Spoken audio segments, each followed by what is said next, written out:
Welcome, welcome, welcome. Hello, I'm your host, Mrs. M. And if you haven't, make sure you click the link below. That way you can subscribe to my channel and not miss out on anything you need to scale your business to six figures and beyond. How? So in this video, I am going to talk about subcontracting, how to become rich utilizing subcontracting, which might, of course, be called the middleman method. So I definitely love learning what I can do to win a contract right now. And I like to give you as much information as I can doing that. So today in this video, I'm going to talk very, very briefly, very quickly about subcontracting, where you can find the opportunities. And this is where you are going to be a subcontractor for a prime contractor. I've always said, since I've been doing this for over 20 years, one of the main things that really got me started is always going to talk about my relationship with doing subcontracting. Very important. And what I loved about it is it allowed me to get started right away. I'm one of those individuals like to know what the action items are and implement them instead of continuing just to not do anything. We can sit around for a long time talking about what we're going to do, or we can just do it. So I'm going to share my screen with you. I'm actually sharing my screen with you on subcontracting. Now, this is SBA/federal contracting/contracting guide, prime contractors, and it's all about looking at some of the subcontractor plans. Now, what I like about that is that there are companies, prime, that have to do business with small businesses like us. Small business would be considered something like $20 million and under in annual revenue. Now, there are prime contractors. The government actually, kind of gives them different incentives for subcontracting with us. And on this page, we talk about subcontracting. Now, why do I like subcontracting so well? Well, it does several things. One, it's going to give me a past performance. Yay! Instantly, it can give me a past performance. The second thing is, if I'm just getting started, I'm under 2 years, I don't have a team, I don't have a lot of credit, I don't have money for payroll, I don't have money to wait on subcontractors, where I find the contract, or maybe I'm not really great at the pricing, haven't built relationships, all of those things. It makes sense to get started with subcontract. I talk about that all the time. That is the way I actually got started doing federal contracts. I did a couple of prime when I was doing state, but when I really got into it, I moved to DC in 2008, and that's when I really got into it, and I started doing work for a company that was fantastic with doing subs. So I did a couple of jobs with them for GSA, and then I went on my own after I had several things. I had a little bit more money, a lot more sense, had a couple of connections, had past performance, and I felt confident. I knew a little bit more than just starting out on my own. Now, I don't say that you can't. I'm just saying that was the way that worked the best for me. Now, where can you find subcontractors that are willing to work with you? Well, one of them has come straight to SBA, and they've got where you can download this Excel sheet that's going to give you a lot of information. The other way I love is when we talk about Federal Procurement Data System, which is FPDS. I love FPDS because when you go into FPDS and you put in, so we'll just go to FPDS real quickly. And when I go to fpds.gov, I'm just going to put in here in the search bar, I'm going to put in security guards. And when I put in security guards and I hit enter, the next thing I can do is hit advanced search. I can go to add.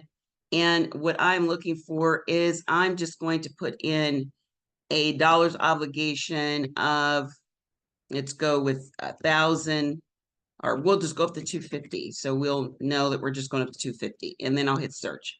And then I'm going to put in one more advanced search ad. I'm going to go into the date because it just makes sense to narrow it down so the dates look pretty good. I'm going to go and use this little handy dandy here. And I always like to go a year out just for this so it makes sense to you.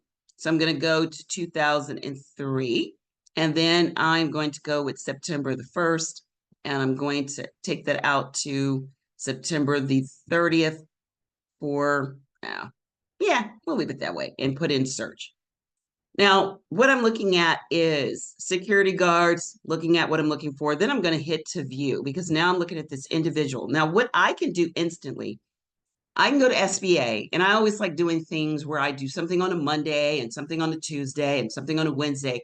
And I always like to say revenue producing. That means it's producing something. I'm actually not just moving paperwork around or talking, I'm actually doing something. Now, what I'm going to look at here is the company that has won, their phone number, and I can look them up, find out information about them. I can see right here a lot of information. They're veteran owned, they're minority Black owned, service disabled. They check all the boxes out. They're DOT certified, small business. They're really doing a lot. You know, they have quite a few certs and they are doing a lot. I mean, they check a lot of boxes for where you may be interested in working with them. They're a small business. They're a disabled vet. They're for profit. They are they're actually self-certified, which we all should be. And then when we scroll down here, we can look at a little bit more. And this one talks about full and open competition, which means this one went out for full and open competition. It wasn't a simplified acquisition procedure or anything like that. Now, what I like is I can find out a little bit more about Westmoreland Protection Agency. I can put them in the search, find out a lot about them. And what am I going to do? I am one to call them up. Of course, I'm going to have a script already ready. I'm going to just simply call them up and say, hey, blah, blah, blah, blah, blah, blah. You get the gist. I'm going to have it ready. I'm going to talk about what I can offer. And I always tell you, have your signature offer, be focused, be scattered, but look to be that you are going to be a specialist and you're going to customize what you can do. That goes a long way. And then you start building those relationships. Now, I may not be able to call one person and get it. I'm going to make a list on Tuesday of all of the, like I always tell you not to have more than 3 NAICS codes. So I may make one on security guards. The next one will be cybersecurity. The other might be on nursing, but what I'm going to do is reach out to them, have my script there. I might send an email. I love doing emails, but first I have to get their permission because I don't want to do any spam. So the first way I could do that is to give them a call, tell them interested in learning or working with their company. Could I get an email address, a general email that I can send some information about my company? You're going to get either yes or no. A lot of times if they're pretty nice sized businesses, but not too large, you'll probably get a yes. So don't be afraid of the no's. It's just going to help you get to the yeses that much faster. As you can see, yes, you do have to put the work in. It doesn't just magically drop in your lap. As much as we like, it doesn't. So one of the things we want to do is get it in so that we can get to what? My favorite, 6 figures and beyond. How? So get busy compiling your list. Start looking at being a subcontractor. You'd be surprised that you can sometimes charge a certain amount and you can reasonably, without even going through a whole lot, get to 6 figures and beyond doing subcontracting, getting those past performances, getting comfortable with entering into GovCon world and learning more about it. I definitely recommend this is a great way to get started. You can actually get started. And I put in my contract that I wanted to get paid within 2 weeks, and I was able to do that. Now, if you'd like to know more about what you need to do to get started in GovCon, guess what I love to do? Every week, I have a GovCon Lunch and Learn. Every week, I do something different, from funding, which is what I did this week, to finding subcontracting opportunities where I take you not just to the high level, but the eye level, to going into how to be a prime, how to do the middleman, any and everything you can think of when it comes to GovCon, myths, and I actually share with you how to get your certifications, woman-owned small business 8. We go over all of that, how to reach out, how to do phone calls. Well, if you'd like that, every week I do a different subject because there's so much. I mean, I could spend nothing but time on sam.gov, but I go into SAM and FPDS and USA spending and so much more. So if you'd like, make sure you sign up for my weekly GovCon Lunch and Learn. It's Wednesdays at 12 noon. I try to get you in and off in a minute or two. And the goal is to give you actionable items that you can implement right away. So if you'd like to know more, all you need to do is click in the description in this YouTube video, and you will be able to join me and others. So hopefully that will get you started. It'll get you knowing that this is something you can do. And until next time, make sure you take care, and I'll see you soon. Bye-bye.